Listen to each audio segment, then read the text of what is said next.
नमस्कार दोस्तों, ज्ञान परीक्षा के इस चैनल में अच्छा आप लोगों का स्वागत करता हूं। उम्मीद करते हैं कि आप लोग का तैयारी बहुत बेहतर चल रही होगी। चलिए, आपकी तैयारी को और ज़्यादा बेहतर करने के लिए हम आपके साथ जो है एनटीपीसी का जो है प्रीवियस क्वेश्चन का सीरीज लाए हुए हैं। क्लियर। और ये काफ़ी महत्वपूर्ण प्रश्न है और इसके अलावा भी कुछ सीरीज लाने का प्रयास चल रहा है। आप लोग का सहयोग प्यार मिलेगा तो निश्चित रूप से लाया जाएगा। तो चलिए हम लोग देखते हैं यहाँ पे पहला क्वेश्चन को।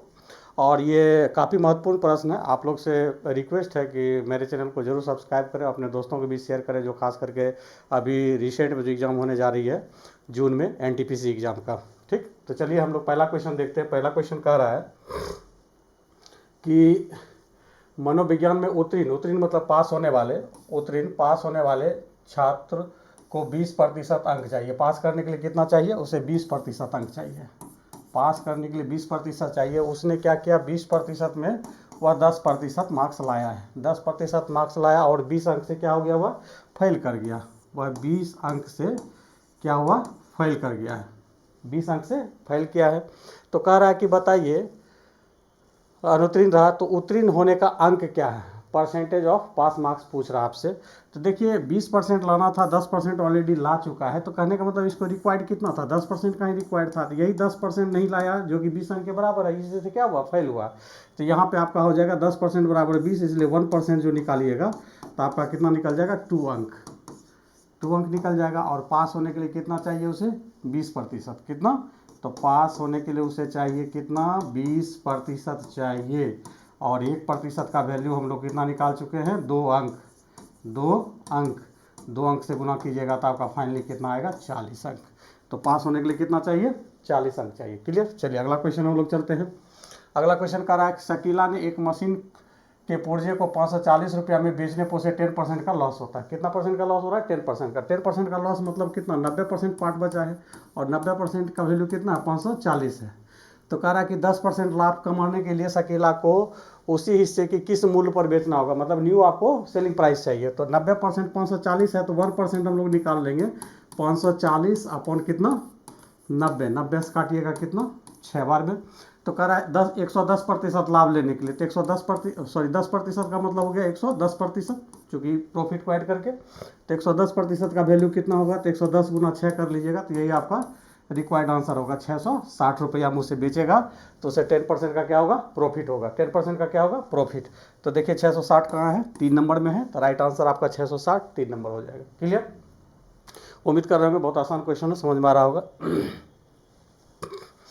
अगला क्वेश्चन है, एक कमरे की आयाम 2 मीटर 3 मीटर और 4 मीटर है। उसी कमरे में 1/2 मीटर 1/3 मीटर 1/4 मीटर के आकार के कितने घनाभ रखे जा सकते हैं? मतलब कमरा का आकार भी जो है आपका घनाभ साइज का ही है और उसमें जो टुकड़ा रखा जा रहा है वो भी घनाभ साइज में रखा जा रहा है। तो डायरेक्ट हम जो है संख्या निकालेंगे। तो संख्या कैसे निकालेंगे? तो देखिए कमरे का कुल आयतन तो 2 × 3 × 4 वो मीटर में दिया है। डायरेक्ट ले लिए LBH। जब आयताकार हाँ आयताकार या घनाभाकार आकार का जब आपका कमरा रहता है तो उसका आयतन जो होता है LBH होता है। क्या होता है? LBH होता है। और नीचे भी जो आपको रखा जाएगा वो भी घनाभ साइज में, तो इसका भी जब आयतन निकालेंगे तो आपका क्या हो जाएगा? LBH ही होगा। तो 1/2 1/3 1/4 और यूनिट आपका सबका बराबर, इधर भी मीटर क्यूब इधर भी मीटर क्यूब, कैंसिल हो जाएगा। क्लियर। तो चलिए आपका हो जाएगा 4 × 12 2 दूनी 24, अब बाय 1/2, फिर यहाँ भी हो जाएगा 24। तो 24 गुना 24 कीजिएगा तो आपका हो जाएगा कितना? 576 हो जाएगा। मतलब 576 क्यूब, मतलब क्यूबाइट रखे जा सकते हैं। तो इसका राइट आंसर आपका क्या होगा? 1 होगा। राइट आंसर आपका क्या होगा? 1। चलिए अगला प्रश्न पे हम लोग चलते हैं। अगला प्रश्न कह रहा है कि आवृत्ति के वितरण में एक वर्ग का माध्यमान 12 है तो उसकी चौड़ाई 6 है। मतलब उसका लेंथ जो है कितना है? 6 दिया गया है। तो कह रहा है उसका जो लोअर लिमिट क्या होगा? निचली सीमा क्या होगा? तो जब देखिए आप जब स्टेट बनाते होंगे, मतलब कहने का मतलब है माध्यमादिका बहुलक वाला में जब जाइएगा तो उसमें लिमिट की जिक्र होती है। जैसे 10 से 20, 20 से 30, 30 से 40 इस तरह का रहता है। तो ये मेरा लोअर लिमिट होता है, ये मेरा अपर लिमिट होता है। ठीक, ये लोअर लिमिट हो गया, ये अपर। किसी भी एक रेंज के लिए ये लोअर होता है L होता है, ये मेरा क्या होता है? U अपर होता है। क्लियर। चलिए तो अब यहाँ पे आपको कह रहा है कि वर्ग का माध्यमान क्या होता है। तो अब देखिए जैसे आपको इसमें बोलेंगे कि इसका मिडिल वैल्यू क्या होता है, माध्यमान क्या होता है, तो आप 10 + 20 अब बटे क्या कर लेते हैं 2, इसका जैसे कहेंगे तो 20 + 30 बटे क्या कर लेंगे 2, इसका जैसे कहेंगे तो 30 + 40 बटे कितना करेंगे 2 करेंगे। तो ये जो है मिडिल वैल्यू आता है, क्या आता है, मिडिल वैल्यू आता है। क्लियर। तो यहाँ पर जो है मिडिल वैल्यू 12 दिया है, तो हम मान लेते हैं कि उसका हमको कुछ भी पता नहीं है। तो हम मान लेते हैं कि एक जो सीमा है लोअर माइनस अपर का जो है ये रेंज है, और इसी का मिडिल वैल्यू दिया 12, तो मतलब L + U अब बटे 2 बराबर कितना दिया 12। तो L + U जब निकाल लीजिएगा तो आपका निकल जाएगा कितना 24। इक्वेशन फर्स्ट हो गया। उसके बाद उसकी चौड़ाई क्या होता है वो देख लीजिए। जैसे 10 से 20 का रेंज दिया तो इसकी चौड़ाई कितना हो गया 10, जैसे 30 से 40 है तो इसका 10, या मान लेते हैं 5 से 8 रहेगा तो इसका रेंज अगर पूछेंगे चौड़ाई पूछेंगे तो कितना होगा 3। तो वही चीज़ आपको दिया है कितना 6 दिया है। तो इसका मतलब हो जाएगा अपर यूनिट माइनस लोअर लिमिट बराबर कितना दिया है 6 दिया। ये इक्वेशन आपका हो गया सेकेंड। आप इसको गौर से देखिएगा तो इसको सॉल्व करने का तरीका है, माइनस वाले इक्वेशन में चलते हैं, किसमें माइनस वाले में। तो हमको लोअर लिमिट निकालना है तो माइनस को उस पार्ट का, तो L बराबर जो है 24 और 6 को घटाइए और 2 से डिवाइड कर दीजिए, आ जाएगा। तो हो जाएगा कितना 18/2 बराबर 9। तो देखिए इसका लोअर लिमिट जो होगा आपका क्या हो जाएगा 4 नंबर में जो है 9 है, वही आपका लोअर लिमिट होगा। क्लियर। चलिए अगला क्वेश्चन हम लोग चलते हैं। अगला क्वेश्चन कह रहा है कि एक पाई चार्ट दिया गया। पाई चार्ट में जो है देखिए कह रहा है कि एक कॉलेज की विभिन्न संख्याएं मतलब सेक्शन का जो है रिप्रेजेंटेशन किया गया। तो आप जब इसे जोड़ेंगे, पहले जोड़ लेते हैं, 1200 है 1000 है तो ये 22 हो जाएगा। 22 से 3 आपका 25 हो गया, 25 4 29 और 29 6 29 6 35 1 36, मतलब टोटल नंबर ऑफ स्टूडेंट कितना है 3600 है। क्लियर 3600 है। अब कह रहा है इसमें क्या कि कला संकाय में, तो कला संकाय देखिए आपको कलर में दिया हुआ, कला का कलर यहाँ दिया हुआ, ये डीप कलर जो है मेरा वही कला है, 1200 है। तो कह रहा है यहाँ पर क्या कि कला संकाय में कुल विद्यार्थी का कितना भाग प्रवेश लिया, कुल विद्यार्थी का कितना भाग। तो भाग निकालने का सबसे सिंपल तरीका है कि भाई कला में कितना स्टूडेंट है तो 1200 टोटल नंबर ऑफ स्टूडेंट से डिवाइड कर दीजिए तो यही आ जाएगा। तो इसको डिवाइड कीजिएगा तो कितना आएगा 1/3। तो इसका राइट आंसर हो जाएगा 1/3। तो देखिए 1/3 आपका यहाँ है, राइट आंसर आपका 3 हो गया। क्लियर। चलिए अगला क्वेश्चन चलते हैं। अगला क्वेश्चन कह रहा है एक परिमेय संख्या जिसका हर जो है 2n और 5m के रूप में है, जहाँ n और m जो है नेगेटिव इंटीजर है, तो संख्या का दशमलव प्रसार क्या होगा। तो कह रहा कोई भिन्न है जिसका, जैसे मान लेते हैं कोई भिन्न होगा तो मान लेते हैं ऊपर 1 है, नीचे में 2n और 5m है, और n और m जो है आपका क्या है निगेटिव इंटीजर है। क्या है निगेटिव इंटीजर है। Clear negative. तो हम इसको हम लोग प्रैक्टिकली देखते हैं कैसे बनेगा। तो मैं जैसे मान लेते हैं कंसीडर करते हैं n बराबर भी -1 कर लेते हैं, चूँकि निगेटिव बोल रहा है, ये भी -1 कर लेते हैं, तो इसका रिजल्ट क्या होगा वो देख लेते हैं। तो 1/2 पर पावर -1 इंटू 5 पर पावर -1, तो ऊपर जाकर ये बन जाएगा 10। तो शांत हो गए। अब जैसे दूसरा एग्जाम्पल लेते हैं, एक एग्जाम्पल ये था, दूसरा एग्जाम्पल लेके देखते हैं। तो दूसरा जब लेंगे, जैसे मान लेते हैं 2 पर पावर -3 ले लेते हैं और 5 पर पावर क्या लेते हैं -2 ले लेते हैं। तो ये भी सॉल्व कीजिएगा तो 8 ऊपर चला जाएगा, 25 ऊपर चला जाएगा, तो कितना हो जाएगा 25 गुना 8 कीजिएगा तो आपका 200। तो कहने का मतलब ये जो आता है, तो 10 के बाद जो दशमलव का रूप देंगे तो वो क्या होता है कांस्टेंट होता है। क्या होता है कांस्टेंट। उसके बाद आगे हमारा बढ़ नहीं सकता, तो इसलिए इसका कैसा रूप होगा शांत रूप होगा। मतलब देखिए अशांत क्या होता है, जैसे 1/3 को अगर डिवाइड कीजिएगा तो ये 0.3333 आजीवन, जब तक जिंदगी है तब तक काटते रहिए, तब पर भी ये आपका शांत नहीं होने वाला। तो इसको अशांत दशमलव कहा जाता है। क्लियर। चलिए अगला चलते हैं हम लोग प्रश्न पे। अगला प्रश्न कह रहा है 500 यात्रियों को ले जा रहा है एक हवाई जहाज जिसमें 45% मेल है, 20% चिल्ड्रेन है। तो न्यूनतम पदों में मतलब काट उठ के पुरुष मतलब मेल फीमेल और चिल्ड्रेन का जो है अनुपात क्या होगा, MFC का रेशियो आपको बताना है। क्लियर। तो यहाँ पर सबसे पहले ये जान जाए कि मेरे पास कितने कितने आदमी हैं। ठीक है। तो सबसे पहले मेल निकाल लेते हैं। मेल जो है 500 का कितना है 45% है। 45% मतलब 45 बाई कितना 00 बाई 00 00 जब कैंसिल हो जाएगा तो ये आपका हो जाएगा 5 से 25, 5 बचा 2, 5 और 20, 2 आपका 22 हो जाएगा। 225 मेल है। चिल्ड्रेन हम लोग निकाल लेते हैं। चिल्ड्रेन आपका 20% है, तो 500 का 20% निकालिएगा तो आसानी से आपका जो है ये 00 कैंसिल होगा, 100 निकल गया। अब फीमेल निकालने का सबसे सिंपल फंडा है कि टोटल आदमी मेरा 500 है, उसमें से 225 जो है मेल है और 100 बच्चा है, दोनों घटा लीजिए तो आपका क्या बच जाएगा महिलाएं बच जाएगी। महिला जब घटाइएगा तो इधर आपका 325 हो रहा है, 325 हो रहा है। 325 में से 500 में इसको घटाएंगे किस में 500 में, तो आपका कितना बच जाएगा 175 बचेगा। तब आपको रेशियो बताना है M/F/C का, मतलब MFC का। तो M आपका 225 है, फीमेल आपका 175 है, और चिल्ड्रन आपका कितना 100।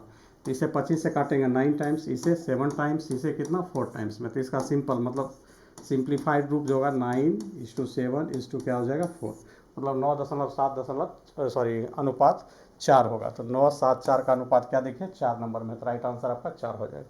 चलिए अगला प्रश्न हम लोग देखते हैं। करा साइन 15 का मान क्या होगा। तो साइन 15 का मान क्या होगा, तो देखिए साइन 15 को आप लोग लिख सकते हैं 45 - 30 डिग्री। तो देखिए 45 में से 30 जाएगा, घट के आपका कितना 15 हो जाएगा। आपको यहाँ पे एक फार्मूला हम बता देते हैं कि साइन A - B का फार्मूला जो होता है आपका sine A into cos B minus cos A into sine B होता है। इसको आप ध्यान में रखेंगे तो आसानी से बन जाएगा, ठीक है। तो चलिए देखिए इसको हम लोग तोड़ेंगे, sine 45 into cos 30 minus cos 45 into sine 30।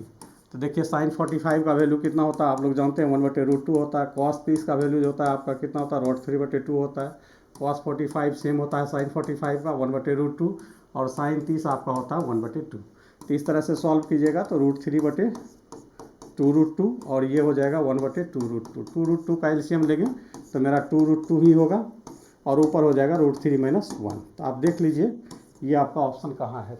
क्या निकाल दिए हम लोग √3 - 1/2√2। तो √3 - 1/2√2। तो राइट आंसर आपका हो जाएगा ऑप्शन नंबर 2। चलिए अगला प्रश्न चलते हैं। कह रहा है कि एक परिवार के द्वारा उपभोग की जाने वाली किराने की वस्तु में 25% की क्या कर दी जाती है, वृद्धि की जाती है। प्लस 25% की क्या कर रही है, वृद्धि की जा रही है। तो कह रहा उसके व्यय में कितने प्रतिशत की कमी करनी होगी ताकि किराने की वस्तु पर व्यय जो है अपरिवर्तित रही है। देखिए बहुत यूनिवर्सल क्वेश्चन है, प्रत्येक परीक्षा में लगभग एक क्वेश्चन देखने के लिए मिल ही जाता है। तो इसका बहुत सिंपल मेथड है बनाने का।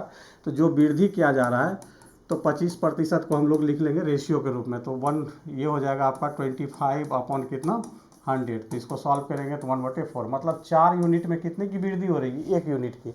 तो मतलब ये 4 से बढ़ के कितना हो जाएगा 5। अब कह रहा है कि हमको 5 खर्च करने की कैपेसिटी नहीं है, कितना खर्च करना है 4 करना है। तो हमको 5 में कितना घटा दें कि बताइए कि 4 हो जाएगा। तो 1 घटाना होगा, किससे घटा है 5 से गुना 100। तो आपको कुल मिला के 25% की क्या करनी होगी कमी करनी होगी। आई होप समझ में आ गया होगा। इसको आप जनरली कोई भी प्रश्न पर मतलब डाटा पे लगा सकते हैं। जैसे मान लेते हैं कि 10% की वृद्धि अगर होती तो इसको हम लोग क्या करते हैं 1/10 लिखते, तो मतलब 10 से कितना हो गया 11। तो इसको हम लोग क्या करते हैं 1 घटाते तो 1/11 गुना 100, मतलब डिक्रीज इसी तरह निकालते हैं, ठीक है। तो जहाँ भी आएगा इस तरह से बनाइएगा। वृद्धि वाला ये हो गया। अगर यहाँ पे मतलब 1 मिनट और टाइम लेते हैं, कमी वाला जैसे प्रश्न आ जाए तो उसको कैसे बनाएंगे, ठीक है। तो देखिए ये क्वेश्चन का एक वाइस वर्सा क्या है कि अगर एक तरफ आपको वृद्धि पूछ रहा है मतलब दिया हुआ है, तो दूसरी तरफ निश्चित रूप से आपको कमी पूछेगी, ठीक है। या एक तरफ अगर कमी दिया हुआ है तो दूसरे तरफ से आपको निश्चित रूप से वृद्धि पूछा जाएगा। तो मान लेते हैं कि यही प्रश्न है मेरा, और ये पूरे प्रश्न में यहाँ 25% वृद्धि ना बोल के मान लेते हैं कि हमको 25% क्या करना होता है कमी करना होता। तब यहाँ पे हमको पूछता क्या कि यहाँ पे कितनी वृद्धि करनी है। यहाँ जो कमी है वो हमको बताना मतलब पूछा जाता है कितना वृद्धि करनी है। तो ऐसे प्रश्न को हम लोग क्या करते हैं 25% को जब आप रेशियो में निकालते हैं तो 1/4 होता, मतलब 4 यूनिट। ये हमेशा कमी या वृद्धि को बताता है। तो 4 यूनिट में 1 की कमी हो रही है तो कितना हो जाएगा 3। अब कह रहा है कि हमको जो है खर्च को अपरिवर्तित रखना है। तो 3 से कितना बढ़ाएंगे 4 होगा तो 1, तो +1/3 गुना 100। तो ये आपका 33.1/3%। तो ऐसा प्रश्न जब आए तो जनरली इसी तरह सॉल्व कीजिए, बहुत समय आपका बचेगा, ठीक है। चलिए अगला प्रश्न चलते हैं। कह रहा कि अनिल और बीरबल किसी काम को 3 डेज में करता है, क्लियर। कह रहा उन्होंने एक साथ कार्य करना शुरू किया, लेकिन 2 दिन के बाद अनिल को चोट लग गई। किसको चोट लगा है अनिल को चोट लगा है, अनिल काम नहीं करेगा। तो कार्य को समाप्त करने में बलबीर को इसको 2 दिन और लगे। 2 दिन और क्या लगे, मतलब 2 दिन जो काम किया उसके बाद उसको 2 दिन और लगा है, ठीक है। तो अब इसको देखिए बनाने का इसमें ज़्यादा डाटा है नहीं, तो हम इसको मतलब बेसिक पे ही बना देते हैं कि भैया ये अनिल और बलबीर जो है एक दिन में कितना काम करेगा, 1/3 भाग काम करेगा। तो कहने का मतलब है ए बी जो है आपका 2 दिन में कितना काम करेगा, तो 2 दिन में वो काम करेगा 2/3 भाग। तो अब मेरे पास जो है कितना काम बच गया है, ये भाग है आपका। तो शेष काम आपके पास बच गया। काम हमेशा एक होता है, एक में से किया गया काम को घटा दीजिएगा तो शेष काम बचता है 1/3 भाग। यही 1/3 काम को जो है बलबीर कितना दिन में समाप्त कर रहा है, 2 दिन में। तो हम यहाँ पर लिखेंगे बलबीर जो है 1/3 भाग को काम करने में 2 दिन का समय लेता है, इसलिए एक भाग मतलब कंप्लीट वर्क करने में कितना समय लगेगा, तो 2 गुना ये पलट के 3 हो जाएगा। मतलब 6 डे में बलबीर मेरा क्या करेगा, काम को फिनिश कर देगा। क्लियर। तो यहाँ पे आपका देखिए 6 डे कहाँ है, 4 नंबर। तो राइट आंसर आपका 4 हो। चलिए अगला क्वेश्चन हम लोग चलते हैं। कह रहा 10% वार्षिक दर से 2 वर्ष वार्षिक रूप से संयोजित के चक्रवृद्धि ब्याज और साधारण ब्याज का अंतर 50 रुपया है। मतलब दोनों का डिफरेंस जो दिया है कितना दिया है, 50 दिया है। रेट भी आपको 10% दे दिया है और टाइम भी आपको दिया हुआ है कितना, 2 ईयर दिया। तो इससे पिछले वाला वीडियो देखिएगा तो उसमें आपको हम बताए थे, क्या बताए थे कि 2 वर्ष के लिए जब आए तो हम कैसे इस तरह के प्रश्न को सॉल्व करेंगे और 3 वर्ष के लिए जब आए तो कैसे सॉल्व करेंगे। तो अभी 2 वर्ष वाला हम इसको सॉल्व करके बता देते हैं। 2 वर्ष के लिए होता है P बराबर डिफरेंस, मतलब सिंपल इंटरेस्ट और कंपाउंड इंटरेस्ट का डिफरेंस मल्टीप्लाई 2 वर्ष के लिए तो स्क्वायर 100 पे लगा दीजिए, नीचे R², ठीक है। तो D आपको 50 दिया है, R आपको 10 दिया है, तो ये 100 बन जाएगा। अब बटे 100 का स्क्वायर है तो 100 × 100 हो जाएगा, और R आपको 10 दिया है तो नीचे आपका 10 का स्क्वायर 100 हो जाएगा। तो 100 कैंसिल हो जाएगा, तो ये 50 × 100 मतलब कितना हो जाएगा, 5000। तो राइट आंसर आपका कितना होगा, 5000 होगा। कितना होगा, 5000। तो देखिए 5000 आपका कहाँ है, ऑप्शन नंबर 2। चलिए अगला क्वेश्चन करा इसका मान क्या होगा। तो देखिए इसका मान जो हम लोग निकालेंगे तो रूट में कहा जाता है कि अगर डेसिमल वैल्यू बराबर है तो डेसिमल का कोई मतलब नहीं है। तो देखिए डेसिमल वैल्यू जो है यहाँ 1 के बाद है तो डेसिमल का कोई मतलब नहीं रह जाएगा। तो ये आपका हो जाएगा 361, अब बटे ये हो जाएगा 1024 हो जाएगा। क्लियर।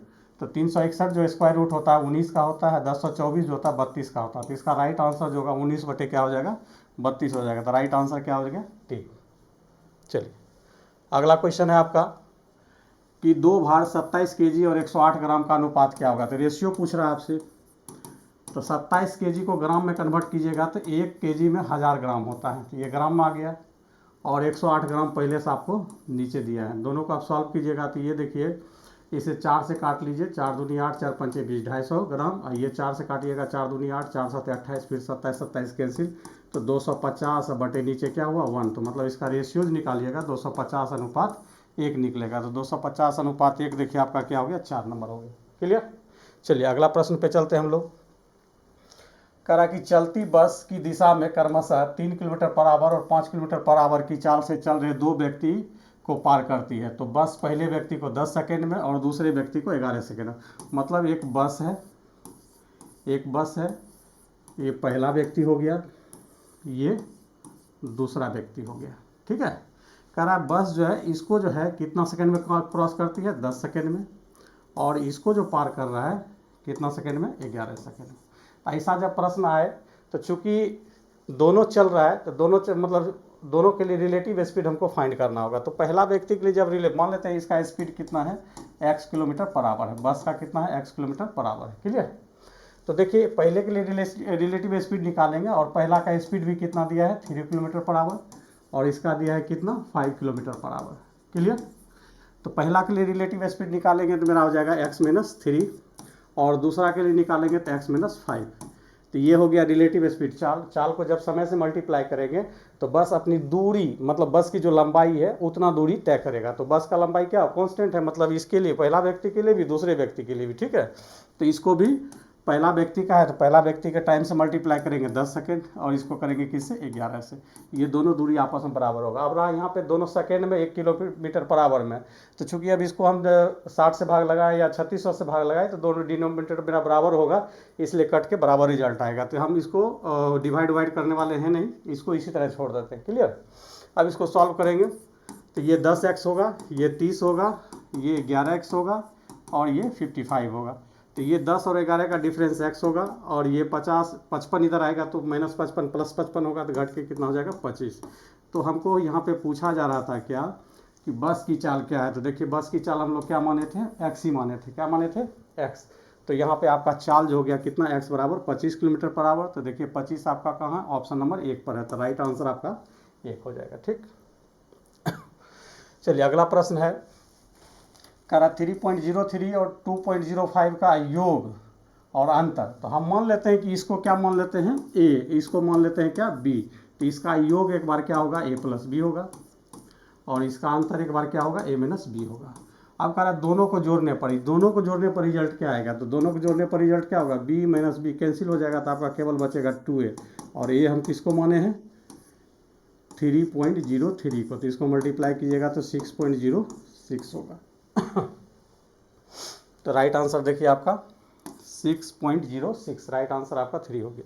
चलिए अगला प्रश्न पे चलते हैं। अगला प्रश्न कह रहा है कि x बराबर 2 है, y बराबर 5 है, तो 5xy - y² का मूल्यांकन करें, इवैल्यूएशन करें। ठीक है, तो देखिए बहुत सिंपल प्रश्न है, 5xy - y², इसको सॉल्व करना है। तो 5 × 2 × 5 - 5 का स्क्वायर, तो ये आपका हो जाता है 50, ये हो जाता है 25, घटाइएगा आपका 25। तो यही आपका क्या हो गया, राइट आंसर। तो 25 देखिए कहाँ है, ऑप्शन नंबर 1 में। तो राइट आंसर आपका 1 हो गया।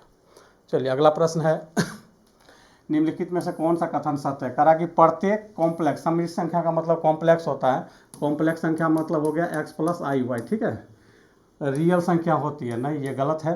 करा प्रत्येक पूर्णांक एक प्राकृतिक संख्या होती है, ये भी गलत है।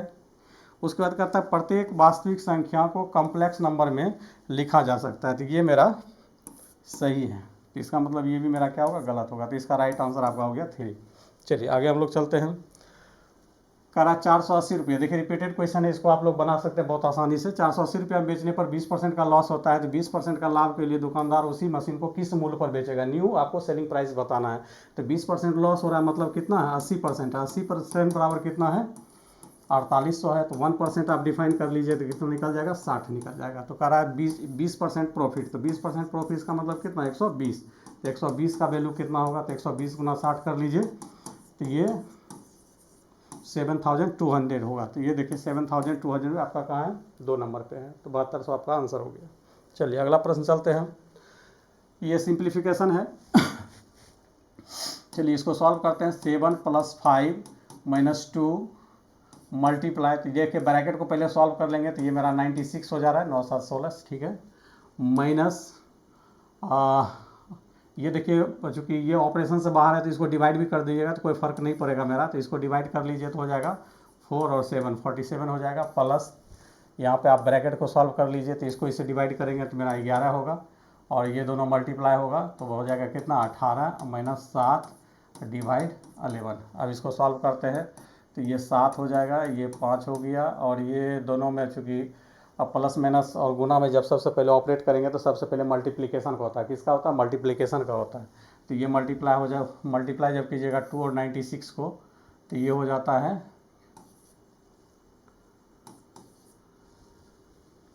192 हो रहा है, -47 प्लस, अब यहाँ देखिए आपका क्या होगा, 11 और 18 जुट जाएगा तो आपका हो जाता है कितना, 29 होता है। 29 और 29 में से 7 घटाइएगा तो आपका फिर 22 निकलता है। इसका सॉल्यूशन कितना निकलता है, 22। और इधर डिवाइड वेट कर रहा है 11 के साथ, तो ये आपका हो जाता है 7 + 5, ये दोनों माइनस में है, इसको ऑपरेट तो ये और चूँकि ये देखिए भाग का मतलब भाग का रिलेशन लास्ट में दिया है, इसको हम ऑपरेट तब तक कर सकते हैं, कोई दिक्कत नहीं है। तो 7 2 9 हो जाएगा ये, और 9 4 13 1 1 2 239 होगा। इसको डिवाइड कीजिएगा तो आपका 11 से 22 को डिवाइड कर दीजिएगा, 2 हो जाएगा। ठीक, आप देखिए जितना प्लस वाले एक साथ हो जाएगा तो 7 5 12 2 कितना हो गया, 14। तो 14 - 239, इसको घटाइएगा तो माइनस में डाटा आएगा 5 2 2, मतलब -225 आएगा। तो देखिए राइट आंसर आपका हो गया 2 नंबर। चलिए अगला प्रश्न पे चलते हैं। अगला प्रश्न करा इसको सॉल्व करने के लिए, तो चलिए 250 का 30% 30/100 ले लेंगे, प्लस 2/5 का 350, इसको सॉल्व कीजिएगा तो 1020 1020 कैंसिल हो गया, 25 से 3 को गुना कीजिएगा 75 होगा और 5 से इसको जब डिवाइड कीजिएगा तो 70 बार में होगा। 70 गुना 2 कीजिएगा तो 140, इसको जोड़ेंगे तो हो जाएगा 5 7 4 11 1 215 हो रहा है। देखिए 215 कहाँ है, तो आपका राइट आंसर आपका 3 हो जाएगा, 215। चलिए अगला प्रश्न पे चलते हैं।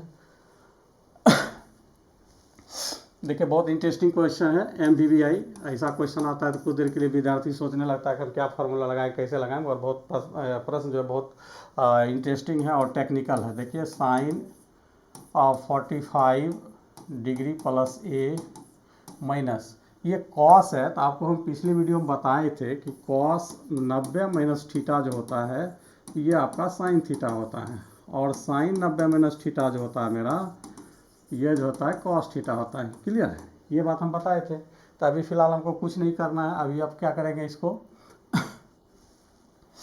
लिख लेंगे साइन 90 में से जो एंगल दिया है उसको हम लोग घटा लेंगे, 45 माइनस A को घटा लेंगे और इसको बंद कर देते हैं। अभी कुछ भी नया काम नहीं किए, केवल क्या किए, फंक्शन को हम लोग लिखे हैं। फंक्शन कैसे लिखे हैं, साइन को 90 के साथ एडजस्ट कर दिए ताकि बाद में फिर जो है कॉस थीटा और कॉस 45 माइनस A बन जाएगा। क्लियर। अब मगर हम लोग क्या करेंगे, इसको ऑपरेट कर लेंगे, तो साइन ये 45 प्लस A माइनस साइन को रहने देते हैं, चेंज वेंज नहीं करना है, इसको अंदर में ऑपरेट करेंगे। 90 माइनस ऑपरेट कीजिएगा तो 45 और प्लस क्या हो जाता है, A हो जाता है। ठीक है, तो ये सॉल्व होगा तो हो जाएगा sine 45 plus A minus sine, अब देखिए 90 में से 45 जाएगा, 45 बचेगा और प्लस A बचेगा। अब गौर देखिएगा गौर से, तो ये दोनों एंगल बराबर है, दोनों सेम में आपका क्या होगा, घट के 0 हो जाएगा। तो इसका राइट आंसर क्या होगा, 0 होगा।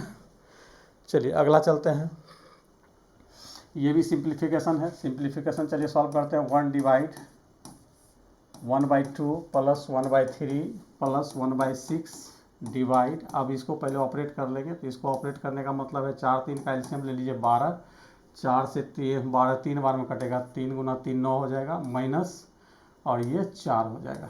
क्लियर। ये अब देखिए 1 डिवाइड 1/2 प्लस 1/3 प्लस 1/6, अब देखिए भाग है तो इसको गुना कर लेंगे, भाग को क्या कर लेंगे, गुना करेंगे तो ये पलट जाएगा, तो ये 12 कितना हो जाएगा, 5 हो जाएगा। ठीक है, अब इसको सॉल्व कर लेते हैं। 1 डिवाइड 1/2 प्लस 1/3, अब देखिए 6 से 2 टाइम्स में कैंसिल होगा, तो यहाँ आपका क्या हो गया, 2/5 हो गया। अब इसको सॉल्व कर लीजिए, 2 3 5 का एलसीएम जब लीजिएगा तो ये आपका 30 हो जाएगा, यहाँ 15 हो गया, ये 10 हो जाएगा, और ये जो है 6 बार में काटेगा, 6 दूनी 12 हो जाएगा। तो इस तरह से आपका जो है 1 डिवाइड, ये देखिए जोड़िएगा तो ऊपर पर आपका कितना होता है, 37 होता है, और ये 30 होता है। भाग को मल्टीप्लाई में करने के लिए इसको उलटना पड़ता है। जैसे हम कहने का मतलब 1 डिवाइड, अगर A/B है तो इसको आप लिखिएगा 1 मल्टीप्लाई B/A लिखाएगा। ठीक है, तो यहाँ हो जाएगा 30 कितना, 37, और इसको सॉल्व कीजिएगा तो 30/37 ही आएगा। तो देखिए 30/37 आपका ऑप्शन नंबर 4 में, तो राइट आंसर आपका 4 हो जाएगा। क्लियर। चलिए अगला प्रश्न चलते हैं हम लोग। देखिए ये जो है आपका करा दी गई आकृति में दृश्यमान, मतलब जो दिख रहा है हमें, जो फिगर दिख रहा है, दृश्यमान फलकों की कुल पृष्ठीय क्षेत्रफल कितना होगा। ठीक है, तो देखिए इसको हम लोग कैसे सॉल्व करेंगे, जो दिख रहा है वही, जो हिडन पार्ट है उसको हमको नहीं देखना है, जो विजुअल पार्ट है उसका हमको क्या करना है, सरफेस एरिया बताना है। क्या बताना है, सरफेस नहीं, सॉरी कर्व एरिया, पृष्ठीय क्षेत्रफल बोल रहा है तो कर्व एरिया बताना है। क्लियर। तो हम इसके लिए क्या करते हैं, इसको थोड़ा सा मैच करा देते हैं जिससे कि आसानी से बन जाए मेरा। ठीक है, तो इसमें अगर फिगर काउंट किया जाए तो एक फिगर आपका ये है, दूसरा ये है, तीसरा ये है, चौथा ये, पांचवा और छठा, कुल 6 फिगर हमको दिख रहा है। 6 का एरिया बताना है। क्लियर, 6 का एरिया बताना है। तो हम आपको आसानी से करते जा रहे हैं, आप देख लीजिए। पहला का एरिया जो निकलेगा, पहला आपको दिखने में रेक्टेंगल दिख रहा है, कैसा दिख रहा है, रेक्टेंगल मतलब आयताकार है। तो इसकी लंबाई जो है आपको कितना दिया है, 15 दिया है, और इसकी चौड़ाई जो होगी ये 7 के बराबर होगी। चौड़ाई कितना होगा, 7 के बराबर होगा। क्लियर। तो कुल मिला के इसका जो एरिया होगा 15 गुना 7 होगा, बराबर 105 यूनिट आपका सेंटीमीटर है, सेंटीमीटर स्क्वायर लिखेंगे। अब हम लोग क्या करेंगे, थोड़ा सा हम यहाँ पर जो ये एक्स्ट्रा है मेरा, इसको मिटा ले, समझाने के लिए लिखे थे। अब एरिया इसका दूसरा का निकालेंगे तो ये देखिए 7 दिया है और इसका जो लेंथ यहाँ 5 बता रहा था तो ये भी मेरा 5 होगा, तो 7 और 5 तो इसका एरिया कितना हो जाएगा फिगर नंबर 2 का 7 गुना 5 कर लीजिएगा तो 35 हो जाएगा, 35 सेंटीमीटर स्क्वायर। चलिए अब तीसरा का निकालते हैं। तीसरा भी आपको देखने में रेक्टेंगल दिखेगा। रेक्टेंगल दिखने का मतलब है कि ये ऑलरेडी अभी हम बोले थे 5 है, कितना है 5 है इसका, चूँकि इससे मैच करा के 5। और ये लेंथ जो होगा मेरा कैसे अब डिसाइड करेंगे, तो चूँकि इसको अगर मिला दें हम तो ये जब मेरा 8 है तो ये भी मेरा कितना हो जाएगा 8 ही हो जाएगा। क्लियर। ये थोड़ा सा डिजिट दिए कन्फ्यूजन हो रहा है, हम इसको फिर से एक बार डिलीट करते हैं, उसके बाद फिर आपको हम बताते हैं।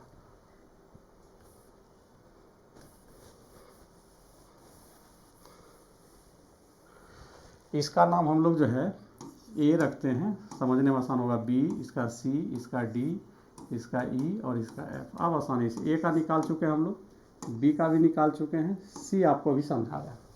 अब आसानी से, क्योंकि उसमें भी 1 5 लिखे थे, यहाँ भी 5 का यूज है, इसलिए थोड़ा दिक्कत हो रही थी। अब सी का निकालना है, तो सी के लिए देखिए आप क्या करेंगे कि ये तो मेरा 5 रिप्रेजेंट कर रहा है। क्लियर। अब यहाँ से इसको अगर थोड़ा सा देखा जाए तो ये मेरा 8 होता है, ये पूरा लेंथ 15 है, तो ये मेरा कितना हो जाएगा 7 हो जाएगा। तो फिर इसका जो सी का एरिया निकालेंगे वो रेक्टेंगल है, तो 7 गुना 5 बराबर कितना हो जाएगा 35 सेंटीमीटर स्क्वायर। क्लियर। अब हम लोग डी का निकालेंगे। डी का एरिया क्या होगा तो डी भी आपका रेक्टेंगल है, तो डी के लिए देखिए पहले से ये 5 तो ऑलरेडी आपको दे ही दिया। अब ये लेंथ मेरा कितना होगा वो देखना है, चूँकि अब यहाँ पे समझना कैसे है वो देखिए। ये लेंथ आपको निकलेगा, चूँकि ये मेरा 7 दिया हुआ है तो ये भी मेरा 7 होगा, तो यहाँ से यहाँ मेरा कितना हो जाएगा 13 हो जाएगा। कितना होगा 13। तो आप देखिए आप कैसे निकालेंगे 13 और इसकी ये पार्ट जो हो गया कितना हो गया 8, तो मतलब 13 गुना 8 हो जाएगा। ये 13 गुना 8, 8 या 24 का 4 बाकी 4 2, 8 का 8 तो 10, 104 सेंटीमीटर स्क्वायर होता है। अब चलिए ई का निकालते हैं। ई कितना है, तो ये तो सिंपल है, 5 दिया ये 8 दिया, तो 5 गुना 8 कर लीजिए, ये आपका हो जाएगा 40। और एफ़ को जो निकालिएगा तो एफ़ आपका हो जाता है, एफ़ आपका ये है, तो ये क्लियर हो गया 13 है और ये मेरा 8 है। तो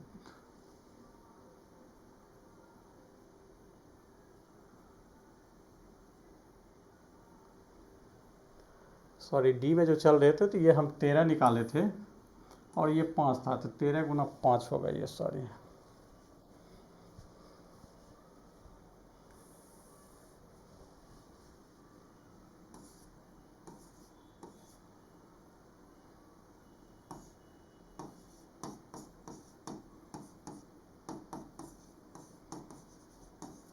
और अब एफ का निकालेंगे तो ये 13 है और ये 8 है, तो ये हो जाएगा 13 गुना 8 बराबर कितना 104 सेंटीमीटर स्क्वायर। ये सब को ऐड कर दीजिए, तो सबको ऐड करने के बाद आपका आ जाएगा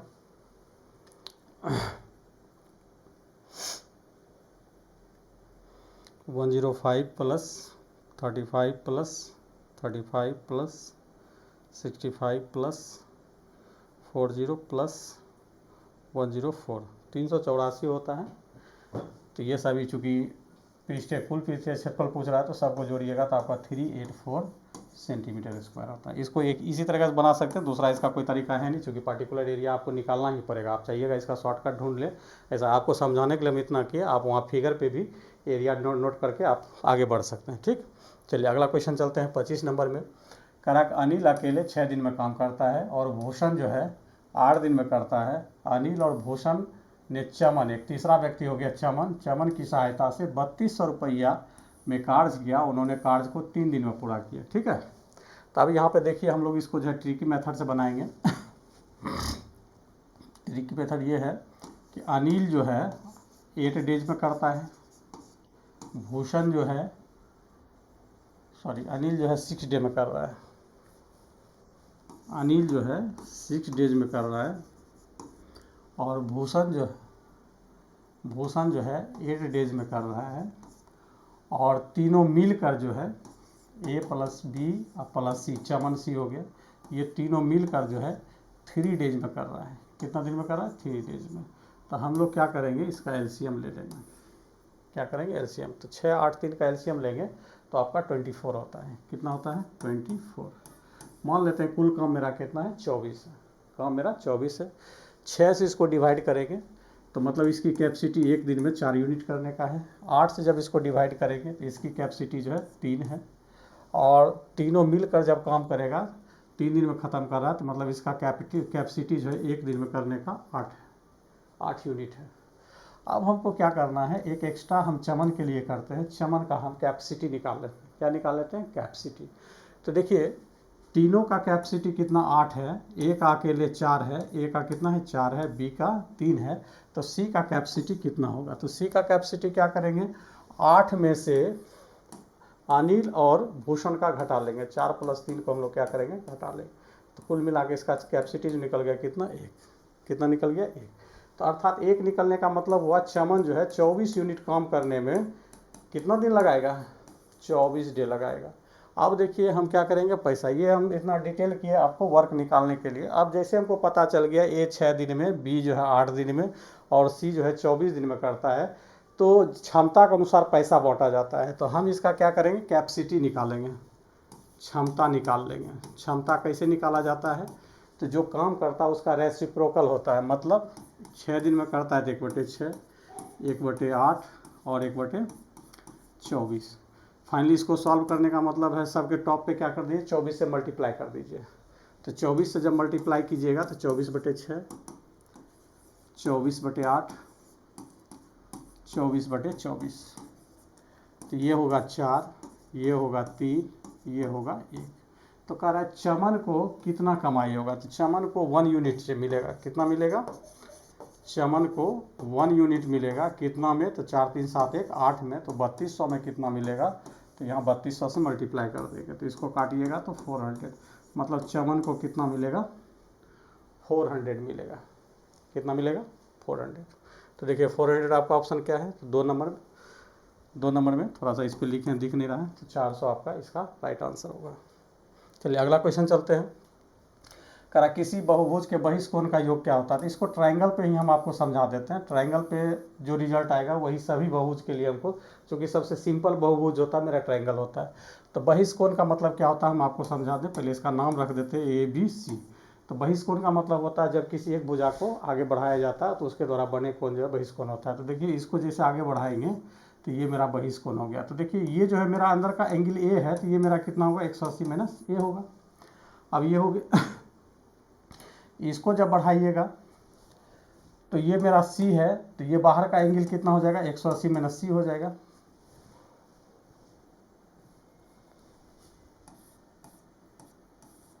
अंदर का C है तो ये मेरा कितना होगा, 180 - C होगा। और ये जो है मेरा देखिए अंदर का अगर B कोई एंगल है तो ये मेरा 180 - कितना होगा, B होगा। क्लियर। तो आप त्रिभुज में जानते हैं त्रिभुज के तीनों कोणों का योगफल 180 होता है, तो A + B + C बराबर कितना हो जाएगा, 180। अब हमको चेक करना है कि सभी बहिष्कोण का योगफल क्या होता है। तो बहिष्कोण पहला है 180 - A plus 180 - B plus 180 - C। इसको ऐड कीजिएगा तो 180 180 180 तो हो जाएगा 540 हो जाएगा। और ये -A - B - C बचता है। आप इसमें क्या कीजिए, माइनस कॉमन कर लीजिए तो A + B + C होगा।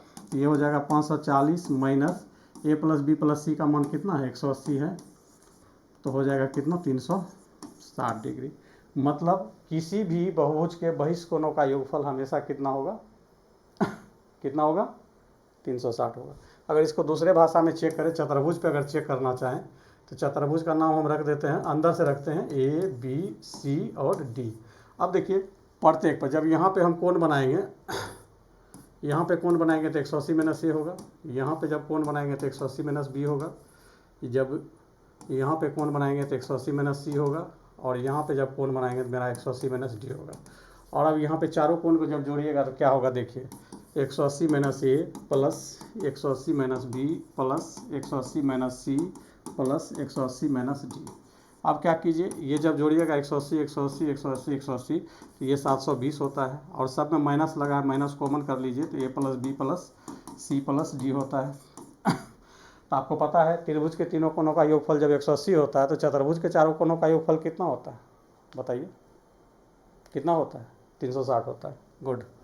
तो यहाँ पे हो जाएगा 720 - 360। तो देखिए घटाइएगा फिर 360, मतलब त्रिभुज में भी 360 निकला था, चतुर्भुज में भी 360 निकला था। अब इसके आगे जितने भी मेरा मान लीजिए 10 भुजा वाला हो, 20 भुजा वाला हो, 100 भुजा वाला हो, कितनों भुजा वाला बहुभुज होगा, उसके सभी बहिष्कोणों का योगफल हमेशा मतलब कांस्टेंट है 360 होती है। क्लियर, आई होप समझ में आ गया होगा। चलिए, कह रहा है 21,600 के कितने गुणनखंड पूर्ण वर्ग। वेरी वेरी इंपॉर्टेंट, बहुत टेक्निकल क्वेश्चन है, इसको हम लोग देख लेते हैं। तो इसको बनाने के लिए आप क्या कीजिए, इसका सबसे पहले फैक्टराइजेशन कर लीजिए। तो 2 से इसे डिवाइड करते हैं, फिर 2 से डिवाइड करेंगे, फिर 2 से डिवाइड करेंगे, फिर इसे 2 से डिवाइड करते हैं, एक बार और जाएगा 2 से,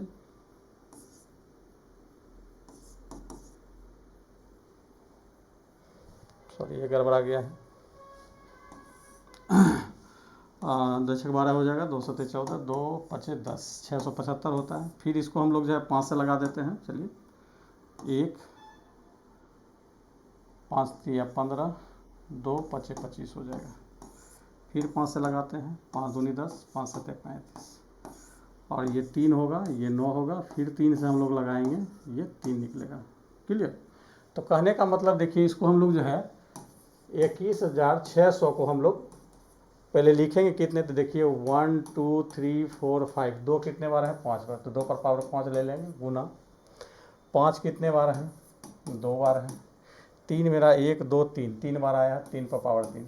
तो इसका जो है कह रहा है कि ऐसे कितने गुणनखंड है जो पूर्ण वर्ग है। तो पूर्ण वर्ग होने का मतलब है कि उस पर पावर क्या होना चाहिए, या तो 0 होना चाहिए, या तो इवन होना चाहिए, या तो 0 या तो इवन। 0 होने का मतलब है 2 पर पावर 0 देंगे 1 होगा, 1 का वर्ग क्या होता है, 1 होता है। क्लियर। तो मतलब इसमें जो पॉसिबल है मेरा कितना है, 2 पर पावर 0 पॉसिबल है, 2 पर पावर 2 पॉसिबल है, 2 पर पावर 4, ये 3 पॉसिबल है। इसमें जो है 5 पर पावर 0 और 5 पर पावर 2 पॉसिबल है। इसमें भी इसमें 3 पर पावर 0, इसमें 3 पर पावर 2 है। तो देखिए इसमें कुल फैक्टर मेरा कितना 3 आया, इसमें कितना 2, इसमें भी कितना 2। तो ये सबको मल्टीप्लाई कर दीजिए तो आपको परफेक्ट स्क्वायर का गुणनखंड बताएगा। तो 3 दूनी 6 दूनी कितना हो जाएगा, 12। मतलब जो है 21,600 में कितने गुणनखंड पूर्ण वर्ग होंगे, तो 12 गुणनखंड जो है मेरा क्या होगा, पूर्ण वर्ग होगा। राइट आंसर क्या हो जाएगा, 2 हो जाएगा। ठीक, चलिए अगला क्वेश्चन चलते हैं। कह रहा है कि इसमें से कौन परिमेय संख्या नहीं है। तो देखिए 3 का स्क्वायर 9 होता है, और ये जो है आपका 4 का स्क्वायर 16 है, 16 9 25 कीजिएगा तो अंडर में 25, 25 का वर्गमूल 5, ये आपका जो है परिमेय संख्या है। आप इसको आइएगा तो 1296 आपका जो स्क्वायर रूट होता है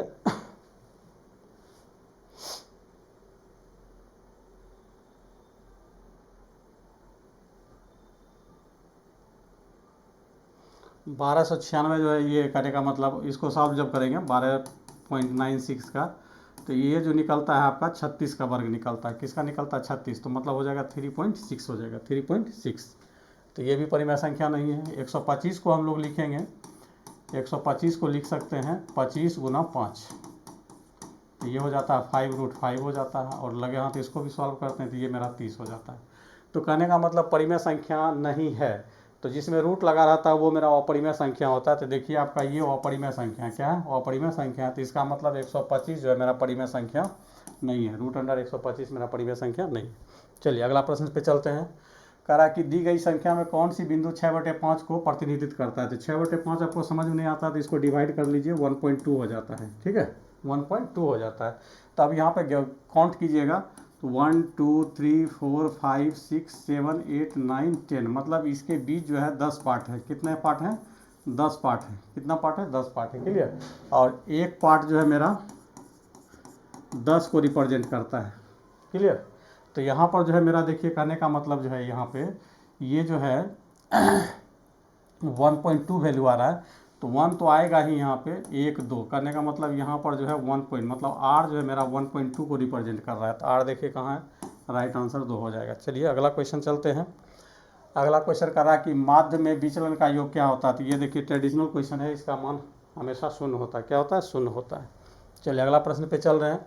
कह रहा है कि वह छोटी छोटी संख्या कौन सी है जिसे 12 21 35 से विभाजित करने पर प्रत्येक दशा में शेषफल कितना आएगा, 6 आएगा। तो ऐसे प्रश्न के लिए आप क्या कीजिए, 12 21 और 35 का आप एलसीएम ले लीजिए। तो 2 से लग नहीं रहा है तो 3 से लगाएंगे, 3 से 4 7, ये 35 हो जाएगा। क्लियर। और उसके बाद अब 2 से भी नहीं, 3 से भी नहीं, 7 से लगाते हैं, 4 7 5। अब इसका एलसीएम जो हो जाएगा मेरा 3 गुना 7 गुना यहाँ 5 गुना 4 की जगह 20, तो ये 21 गुना 20 हो रहा है, तो ये हो जाएगा 2, 420 हो गया। ठीक है, तो मतलब 21 12 21 35 सभी 420 को भाग लगाएंगे तो मेरा पूरा पूरा कटेगा।